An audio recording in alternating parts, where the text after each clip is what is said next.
সবাই কেমন আছেন? আশা করি খুব ভালো আছেন। শুরু হয়ে গেছে নতুন একটা দিন ও শুরু করতে চলেছি নতুন একটা ভিডিও দিয়ে। এখনকার ওয়েদার এই সুন্দর ঝা চকচকে পরিষ্কার ওয়েদার, আবার কিছুক্ষণ পরেই বৃষ্টি, মানে এই চলছে।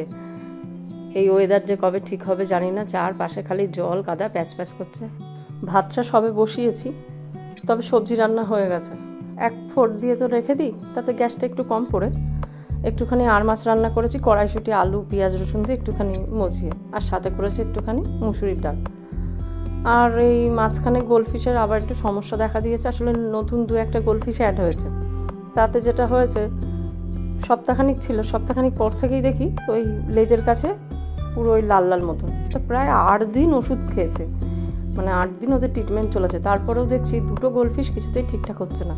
তার সাথে দেখলাম আরও দুটো একটু অ্যাড হয়েছে, তাই ওগুলোকে একটু আলাদাই রেখেছি, কারণ এদেরও না খুব কষ্ট হচ্ছে, খাওয়া দাওয়া পুরো বন্ধ। এরা ওই ওদের সাথে আছে বলে তাই ঠিক করলাম যে না, ওরা একটু আলাদাই থাক, বরঞ্চ এদের একটু সেক্ষেত্রে খাওয়া দাওয়া পাবে। জানি ওদের অসুবিধা হবে, খাওয়া দাওয়া ছাড়া কেই বা সুস্থ থাকে বলুন। তারপরে শুধু চলেছে মেডিসিন, তা থেকে কারো সুস্থ থাকার কথা, কিন্তু কিছু করার নেই, অসুখ যখন হয়েছে।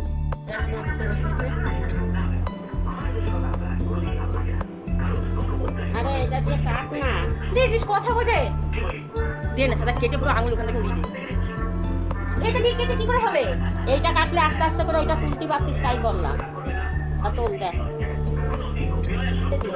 কালকেই বললাম আমি খোল খোল।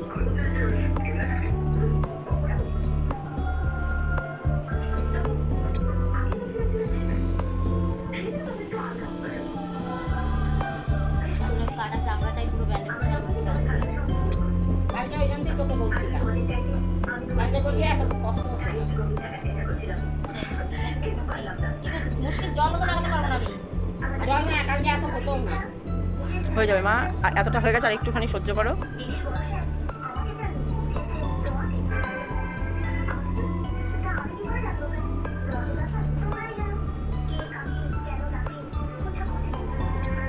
ঠিক আছে, এইটুখানি সহ্য তোমাকে করতেই হতো। তাহলে তুমি এত উয়া করছিলে কেন? হ্যাঁ, ওইটুখানি সহ্য করতে পারলে না বাবা। ও যেভাবে করে, আমি বললাম তো, আমি তো আমার মুখের সময় দিয়েছি, আমি টেরই পেতাম না মুখের মধ্যে কখনো আঙুল লাগাতো।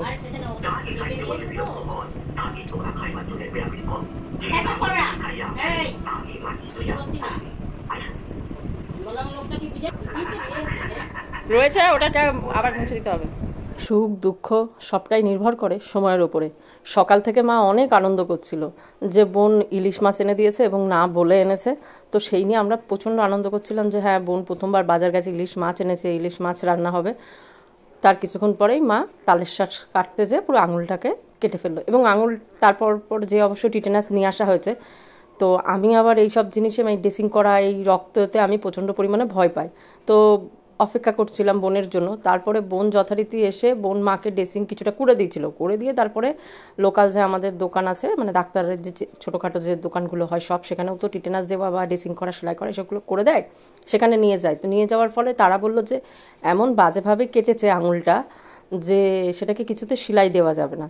তো অগত্যা ওনারা তারপরে ড্রেসিং করে দিল, এবং ড্রেসিং করতে যেয়ে নাকি এতটা রক্ত বেরিয়েছে, বোন বলছে আমার রীতিমতো বমি চলে এসেছে, মানে আমি আর পাচ্ছিলাম না, আমার মাথা ঘুরে যাচ্ছিলো, মানে এত বাজে অবস্থা হয়েছিল। তো যাই হোক, তারপরে প্রথম দিন ওইভাবে যেহেতু ওরা প্রচণ্ড পরিমাণে প্রেশার দিয়ে করে, তো আমরাই প্রথম দিন করেছি, তারপর থেকেই বোন ঘরে করে দেয়। এখন তো আঙুল সেরেই গেছে, মানে আমি ভিডিওটা অনেক দিন পরে আপলোড করছি আর কি। যাই হোক, ইলিশ মাছ খাওয়া হয়েছিল, কিন্তু সেই আনন্দের সাথে আর সেই সময় খাওয়া হয়নি, পরে খাওয়া হয়েছিল। তো আমরা কোনো কিছু নিয়েই বলতে পারি না যে আমরা এইভাবে আছি মানে এইভাবেই থাকবো। মা অসুস্থ হয়ে পড়লে গোটা সংসারটাই জন্য অচল হয়ে পড়ে। মায়েরই এই সমস্ত গাছ লাগানো দেখাশোনা, মা অসুস্থ ছিল সেই সময় আমিই করেছি, তবে যতটা পেরেছি মায়ের মতন পারিনি।